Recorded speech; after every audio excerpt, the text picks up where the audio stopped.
Hey everybody, happy Easter everyone. Just wanted to give a quick update with everything changing so fast every week here. Wanted to try to check in. First of all, a day to celebrate with the recovery of the gunner who was ejected from his F-15 and had been hiding with the help of the Iranians. He had been with some Iranians who weren't hunting him, but were helping him. They were able to save him with some diversionary tactics that the CIA and everything, pretending that they were rescuing him in one area when he was hiding in another. So anyway, quite a rescue, someday a Netflix story for sure. But great news for that person's family. So, Lieutenant Colonel apparently. So, great news there in the crazy world of war. So, anyway, I'll get back to the war here in a bit, but good news there. First on real estate, as usual, the real estate market continues to be challenged and is chugging along a little bit more transactions in most of my region here for month of March versus last year, and so that's good news. But generally pretty stagnant. Certainly the mortgage rates getting back up to 6.5, almost 6.6 at one point. That hasn't helped transactions, but it seems to settle down a little bit. But we do have the record high prices throughout the United States at a record low affordability rate, and so that is going to ultimately lead to prices declining. I'd probably guess on a nationwide basis somewhere between 20 and 30% over the next 5 years, but who knows? It is regional. Obviously, parts of Texas have already declined 20 or 25%. So you may end up with a 50% decline in Florida and Texas and 15 or 10% in the Northeast or Midwest. So who knows? But regardless, we are at the first or second eating in the price declines and in the stresses in the real estate market. They are increasing as people had to actually start paying their mortgages back in last October. And so we are looking at a 14% FHA default rate right now, and about 8% are 90 days in arrears. So that is just beginning to show up with more student loan issues and people unaffordable losing their jobs or not being able to afford the houses that they bought in 2021, 22, and 23 at overly inflated rates. So if they have to move, they're in trouble. And if they haven't been, there's many people that never paid their mortgage. And investors that possibly like Lisa Cook at the Fed that bought real estate claiming it was going to be a primary residence, but really was an investment, and got the FHA low rate and never paid it. I'm not saying Lisa Cook didn't pay her mortgage, but a lot of folks were buying real estate, never paying it, renting it out, and then the government would allow them they would just tack on all the mortgage payments that were missed for 6 months, a year, 2 years after COVID, 3 years, no payments, free rent, right? That these investors are getting rent and no mortgage. And only now are those things coming back to fruition. And the interesting thing on those is when those extra second mortgages effectively are added on to the end of the primary, they are not reported to credit agencies. So when the talking heads at CNBC or Bloomberg or wherever tell you that there's tons of equity in the country, that is overstated because there's people that had workouts during COVID.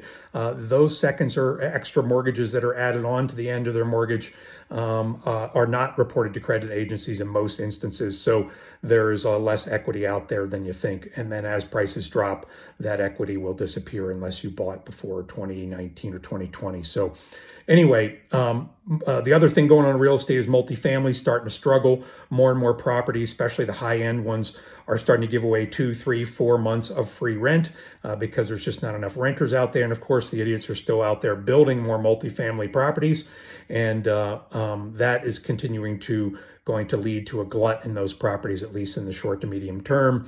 But once again, rents in many of the areas where those are being built prolifically.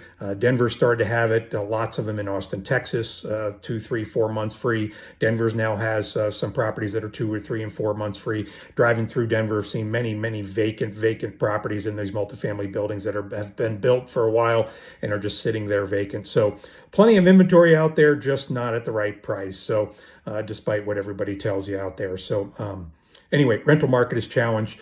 There are investors. Ken McElroy, famous real estate multifamily investor, is buying these multifamily properties in various cities and states throughout the country, and they're buying it at about 20 or 30% below cost to reconstruct. So they're actually buying them well below, 50, 60, 70% below what the builder owes on it and well below the cost of construction. So anyway, that's that. Still a struggle, and we'll continue to stress the banks. And then you've got private credit. Private credit is getting worse every week, and there's more and more banks and non-banks that are having issues. They're gating investors that are not able to get out your money for 3 years, and record issues there. Blackstone just had another one blow up. So this problem is getting worse and worse. And the problem is the banks are pulling the lines of credit on these companies. So when they need to refinance to pay the next, because they had record low interest rates, right, in 2020, 2021, 5 or 6 year loans. Suddenly those are due and they're at a much higher interest rate. And so that is causing stress, because if they try to go to their bank, the bank may say, oh, yeah, lie on credit, we're pulling it because your credit rating's not as high as it needs to be because of all the defaulting then issues that are going on in these books. So every quarter we see more. And so that's why we're seeing a bunch at the end of March, because you can actually look at these people's books at the end of each quarter. So more and more stress showing up there in private credit and private equity. So that's going to continue to be a slow train wreck that could cause more tightening of the economy and slowing down of the economy down. It may be not systemic, but there is also the possibility that it could turn out to be systemic, just like in the great financial crisis. The actual size of this problem is slightly larger than the banking problem in the 2007 and 8 crisis. And the percentage of loans already in default is at around 9%, which is higher than the issue in the great financial crisis. So whether this becomes systemic will determine whether this has a real knock-on effect in the short to medium term in the economy and markets. So anyway, these banks are struggling, and these companies are struggling and will continue to struggle to get credit and to refinance, and will continue to not allow people to get their money out, which is what's going on. They're saying that, they can get 5% out or whatever per quarter. And there was actually a bank that there was 41% of the, or a loan that was 41% of the investors asked for their money back, and only 5 got it. And there's another one that had 20.5% requested their money back, and only 5% got it. So that's what's going on there, and that's causing some more strain in the systems. And the Fed is adding more money, liquidity in the back shadows to try to help, but don't know where this is going to go. And then we've got the war. And the war is really a problem when it comes to the length of time that the strait remains closed. I think the stock markets are not aware, or not pricing in the potential devastation that another month of the Strait Hormuz being closed could cause on the world economy. If we're at the end of April and the strait is not open, I believe we will be heading towards a worldwide recession very, very quickly in the following 3 to 6 months. It takes a little time, obviously, to work its way through the supply chain.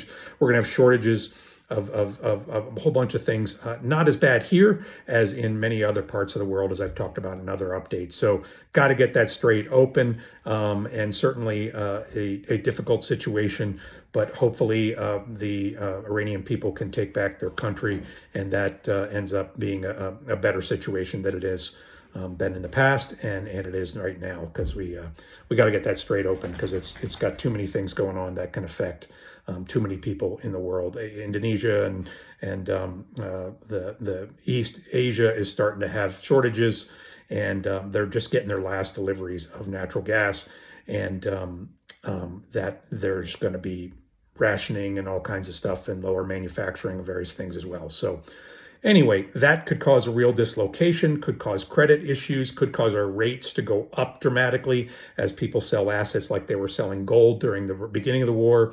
And so what that can do is cause interest rates to go up, which then puts the Fed in a real bind. People can't buy houses, etc. So got to keep our eye on that. Let's pray that we get out of there soon and that the strait reopens sooner than later. So that's the latest. Not time to be doom and gloomer. Once again, I have 0% stocks, about 8% gold, and that's it. The rest is all cash, short-term securities or short-term bonds.